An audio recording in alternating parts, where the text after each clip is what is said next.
przydałby się tutaj mój nick i może miejsce na kamerkę. Cześć, jestem Tom. Jakiś czas temu pokazałem wam film o tym, jak zacząć streamować na Twitchu. Dzisiaj pokażę wam, jak w kilka minut upiększyć streama, by wyglądał bardziej profesjonalnie. Bo wiecie, umiejętności to nie wszystko, wizualna oprawa też się liczy i przyciągnie wam więcej widzów. Oddaję głos koledze profesjonaliście. Zapraszam.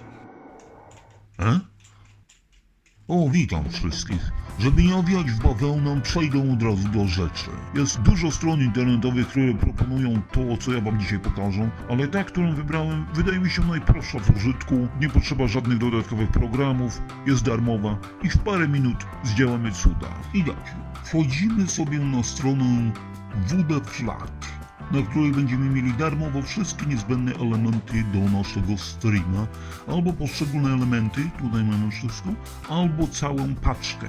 Wybierzmy sobie overlay, czyli taki pasek z naszym nickiem. Dla ułatwienia tylko te elementy, które można edytować online. To weźmy sobie to dla przykładu i załączmy edytor online.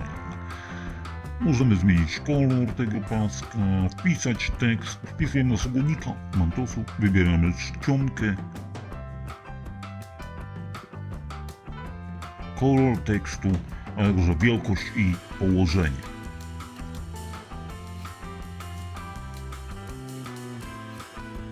Po bokach tutaj mamy akurat załączony Facebook, zmienimy sobie to na YouTube i wpiszmy oczywiście Filmoton.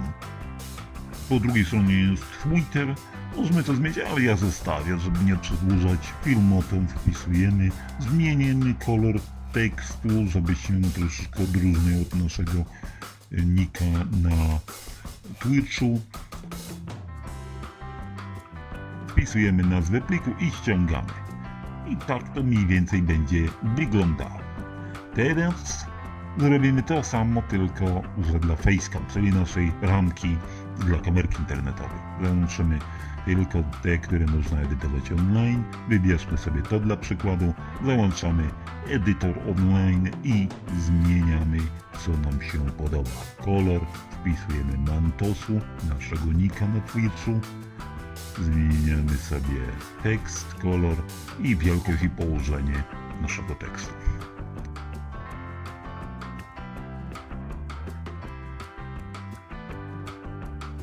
Wpisujemy nazwę pliku i ściągamy. Tak to mniej więcej będzie wyglądało. Następnie, mając te dwa elementy, wchodzimy teraz do OBS Studio, czyli naszego programu do streamowania. I tutaj dajemy plusik i damy image. Wpisujemy sobie tytuł tego naszego overlaya, żeby nam się nie pogubił. Wybieramy sobie ten pliczek z overlayem i bum, i gotowe. I teraz mamy go tutaj. Możemy, chwytając za rożek, możemy powiększać, pomniejszać. Jeszcze raz zrobimy to samo. Image i facecam, czyli ramkę dla naszej kamerki internetowej. Tak samo jak poprzednio, chwytając za rożek, możemy powiększać i pomniejszać. Robimy jeszcze raz to samo, tylko tym razem Video Capture Device. I jeśli mamy podłączoną kamerkę internetową, to powinno nam się załączyć tak, jak właśnie się to stało. Ustawmy ją sobie pod tą ramką, by obraz z kamerki schował się pod ramką i ładnie ją tu wkomponujmy. Załączmy teraz sobie jakąś grę, żeby sprawdzić, jak to wygląda w praktyce. Widzimy, że tu nam zasłania ten pasek zawodników na górze, więc przesunę go sobie na dół, bo tu mamy wolne miejsce. Zmniejszmy sobie troszeczkę. To samo zrobię z kamerką, bo wydaje mi się za duża, także dajmy troszkę tu z boczku, żeby nie zawadzała. Schowajmy i gotowe. I teraz przetestujmy, jak to wygląda w praktyce.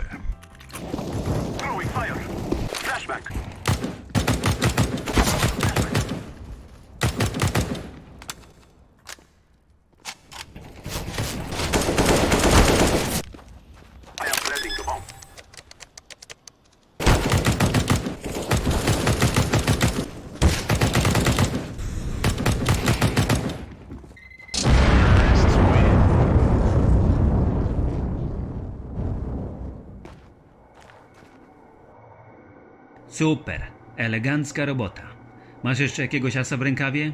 Jakiś bonus dla wytrwałych widzów?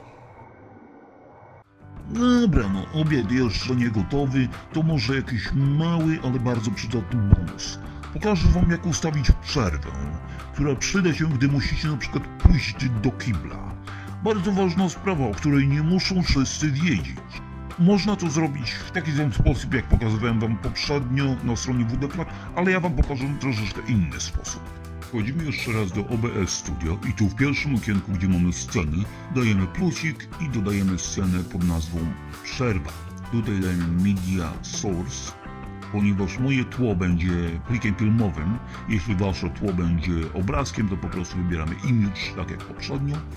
Dajemy OK i takie coś sobie ja wybrałem, można to znaleźć na internecie. Dodam jeszcze sobie tekst, który będzie po prostu na tym tle się prezentował. Piszemy sobie tak, że zaraz wracam. Możemy ustawić sobie teraz wielkość tekstu, ustawimy na maksimum, kolor tekstu, a także przeźroczystość. Ustawię sobie przeźroczystość tekstu na 50%, żeby to tło przebijało. Zaznaczając to, będziemy mieli też ramkę naszego tekstu. Zwiększ sobie grubość, na drodze za grube. Zmniejszymy troszeczkę i zmienię kolor na czarny. Zobaczymy, jak to będzie wyglądało. Myślę, że teraz lepiej. Zmienię sobie też przeźroczystość tej obramówki do 50%, tak samo jak ten, i gotowe. Powiększmy sobie to na cały ekran, żeby wszyscy widzieli i już. I teraz, mając to, wchodzimy do ustawienia, settings i hotkeys. I tutaj szukamy naszej sceny przerwa i tu w tym miejscu naciskamy klawisz, który chcemy przypisać. Ja sobie nacisnę F5. To jest przerwa ma F5, a główna scena, czyli nasza gra, będzie miała F8. No, apply, OK. I teraz jak naciśniemy F5, to proszę bardzo, zaraz lecę. F8, wracamy do głównego ekranu gry. F5, teraz wracam. Przetestujmy sobie to w praktyce, jak to wygląda. Na przykład, gramy sobie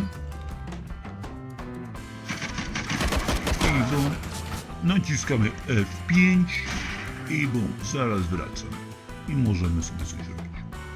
F8 i wracamy z powrotem do gry. A? Co jest, misiaczku? Obiad gotowy? A, okej. F5 i już myślinka cieknie. Halo? Halo? Okej. Dzięki. Okej? Zadowoleni? Przydało się? Mam nadzieję, że tak, bo mój stream wygląda teraz tak profesjonalnie, że nie wypada mi siadać do komputera bez garnituru. Mogę was teraz z czystym sumieniem zaprosić na mojego Twitcha. Link w opisie na dole. Zapraszam. No dobra, ja jeszcze trochę pogram. Dzięki za uwagę. Nie zapomnijcie zasubskrybować. Cześć.